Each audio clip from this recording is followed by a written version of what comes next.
Hello, welcome back, my dear children. How are you all? Hope all you are safe at your home.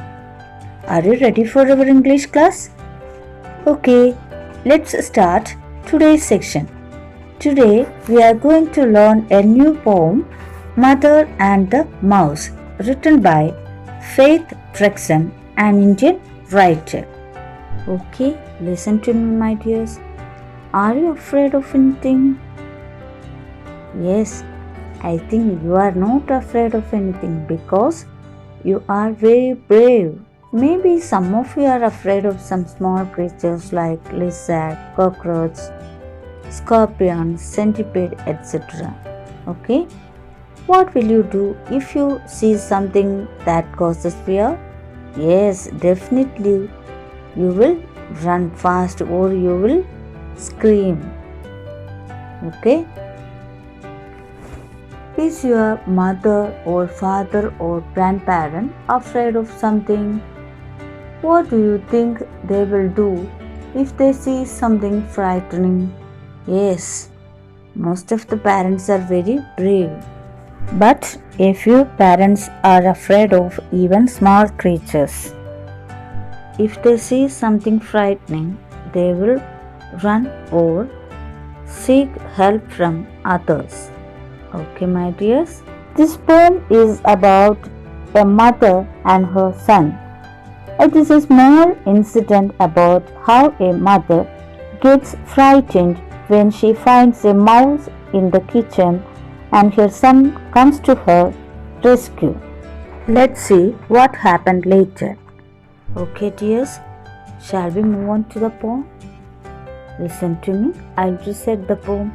You also recite with me. Mother and the Mouse. My mother is not a sort of mum who will squeal and faint and cheer. Darkness doesn't scare her. When it thunders, she won't cure. When I decide to play up, she fixes me with a stare. One flashing look from her big eyes, and I just don't care to dare. So it was with shock one morning when I woke up from a dream to hear my valiant, mighty mom let out a high-pitched scream. I raced to see her perched up high upon the kitchen sink, squealing like a baby bat right on the edge the brink.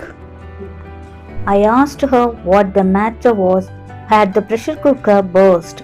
Or had the oven scorched her hand? I did expect the worst. Okay, my dears, did you get the idea of the poem? Oh, you don't worry, I will give the detailed explanation. Listen to me. My mother is not the sort of mum who will squeal and faint and cheer. Darkness doesn't scare her. When it thunders, she won't cure. Okay, my dears, listen to the detailed explanation. The poet says that his mother is very courageous and she will not squeal. Squeal means a high-pitched sound and she will not faint. Faint means to lose consciousness and she will not shiver. Shiver means tremble. Even if there is thunder and darkness, she will not cure. Cure means to tremble. Listen to me, my dears. Here the poet narrates the courage of his mother. The poet tries to differentiate his mother from the others by pointing out the fact that she is not afraid of anything, neither darkness nor even thunder. Okay, shall we move on to the second stanza? Listen to me, I'll recite. When I decide to play up, she fixes me with a stare, one flashing look from her big eyes, and I just don't care to dare. Okay, my dears, listen to me. When the poet decides to go out to play, then the mother will stop him there with her stare. Stare means a long fixed look. That is, when the poet's mother angrily stares at him with her big eyes, then his all tricky ideas will vanish. Okay, my dears, let's move on to the next stanza. Listen to me.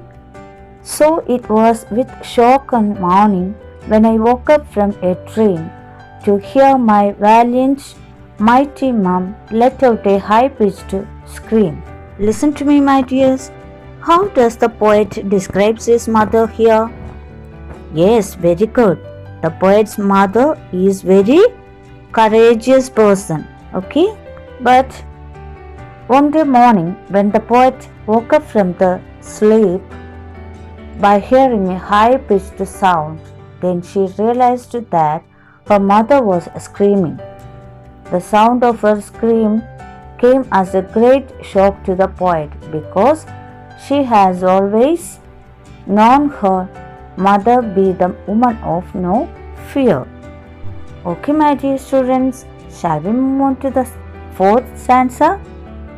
Listen to me, I'll recite.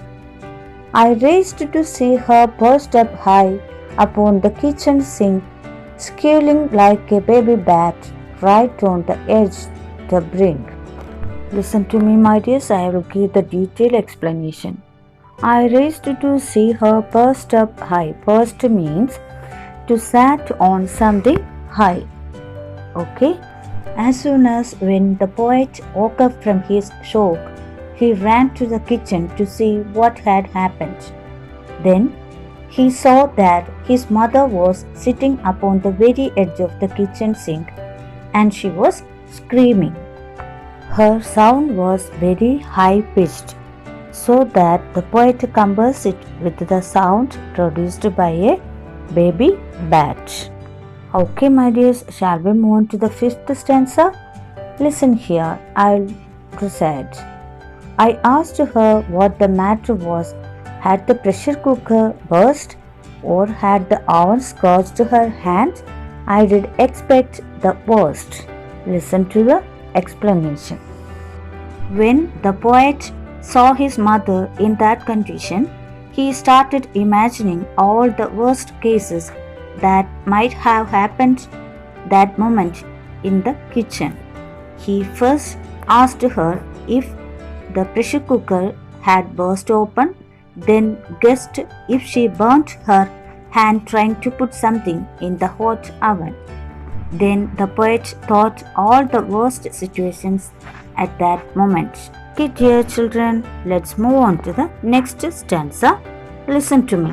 She whimpered like a baby and pointed to a mouse that had the gall and the temerity to enter into our house. Dear children, listen here. When the poet heard the high-pitched sound of his mother, he ran to the kitchen. While he's running, he thought all the worst situations.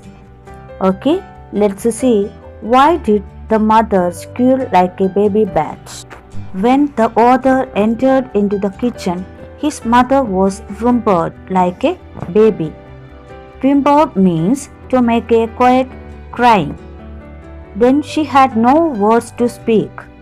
So she pointed to a mouse that had gall and temerity.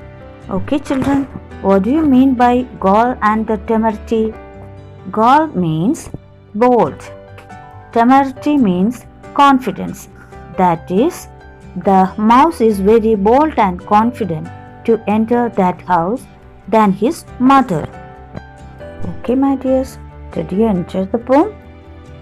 Very good. Now it's the time to wind up today's class.